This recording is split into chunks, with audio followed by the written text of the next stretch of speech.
it's Dr. Heather here, your virtual sports chiropractor, and I want to talk to you guys about the different types of chiropractic techniques that you could experience when walking into a chiropractor's office.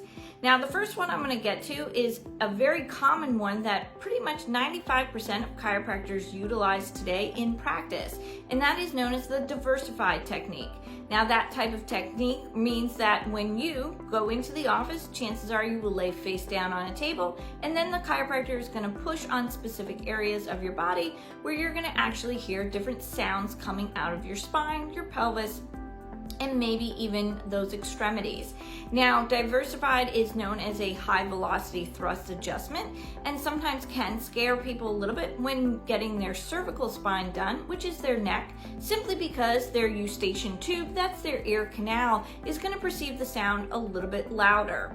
Now, the next one that I want to talk about is known as Atlas Orthogonal. Now, Atlas Orthogonal does require additional certification, so if your chiropractor winds up doing that type of technique, just know that they're only pretty much going to be adjusting your atlas. Now, your atlas is your first cervical vertebrae. They're also going to use x-ray to determine kind of how they're going to adjust that segment, and that segment will be adjusted using a high precision tool. It's very safe, it's very effective, but again, just be prepared for that if you wind up using a doctor who does Atlas Orthogonal. Now, the next technique is known as Activator.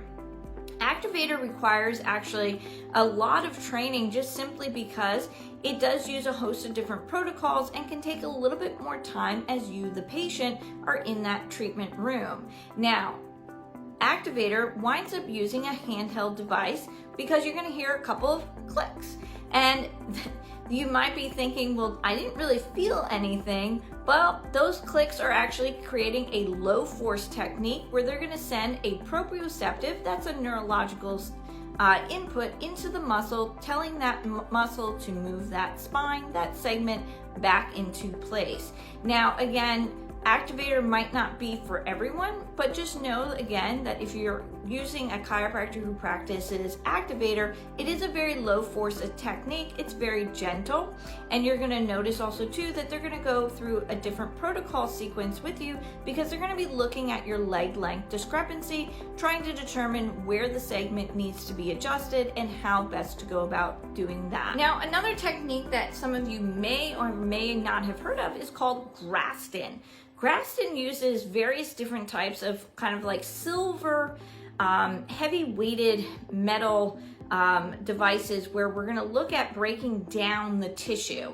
And the idea here is that you're going to break down the tissue, break down that connective tissue so much that you might actually notice a little bit of bruising and some capillary kind of damage to that area. The whole idea here is if you can really break down the tissue, you can effectively get into that muscle, and then from there, realign that segment with a higher success rate. Now, Graston, again, might not be for everyone, but I do know that a majority of athletes, especially more elite athletes, do enjoy the Graston technique because of the effects it has on flexibility and mobility and getting them back to their sport a lot quicker. Now, the next technique that I want to talk about is known as Gottstead. Now, Gottstead, actually, you might see a couple of people or some coworkers may say, yeah, my chiropractor adjusts me in a chair, might use different types of apparatus. Gottstead is one that will utilize different apparatus in terms of you could be seated for a majority of your adjustments, especially for the neck. So those are just some of the techniques that you may see when walking into a chiropractor's office. Now, there's not one right answer in terms of what's going to work best for you, but it's a matter of understanding each one and then figuring out if that chiropractor themselves is going to be the right chiropractor to treat you. So definitely take a look at that chiropractor's history in terms of their resume, and then from there also look at in terms of if they do work with athletes, if they work with somebody who's been more in a whiplash situation, motor vehicle, personal injury, workman's comp. Chiropractors do kind of have more of their specialities when it comes to different groups of people that they work with. Now, just like myself, I do work with more athletes, especially runners, and that's just simply because I do more with sports chiropractic, but that's for another video. All right, everyone, if you found this little video on chiropractic technique helpful, give it a like, and as always, don't forget to subscribe to the channel. I'll catch you in the next video.